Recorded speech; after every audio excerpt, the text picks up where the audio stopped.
ஐயா ரத்தத்துக்கும் அந்த பிளட் குரூப்புக்கும் செவ்வாதோஷத்துக்கும் சம்பந்தம் இருக்குன்னு சொல்றாங்க.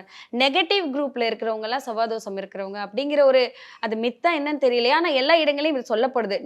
நெகட்டிவும் கல்யாணம் பண்ணி வைப்பாங்க அப்படின்னு சொல்லுவாங்க. நெகட்டிவ் குரூப் இருக்கிறவங்க செவ்வாதோஷம் இருக்கிறவங்கன்னு சொல்லுவாங்க. அது எந்த அளவுக்கு உண்மை ஐயா? கட்டாய உண்மை.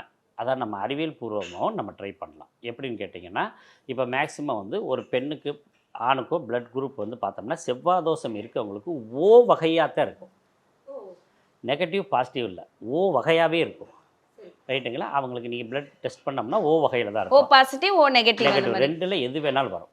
சரிங்களா? அப்படி தான் நமக்கு செவ்வாதோஷம் வரும். இது கிட்டத்தட்ட நமக்கு 90% சரியாக இருக்கும். இப்போ இந்த பிளட் குரூப்புக்கு அதே பிளட் குரூப்பை இணைக்கணுன்றது நம்ம சயின்ஸு.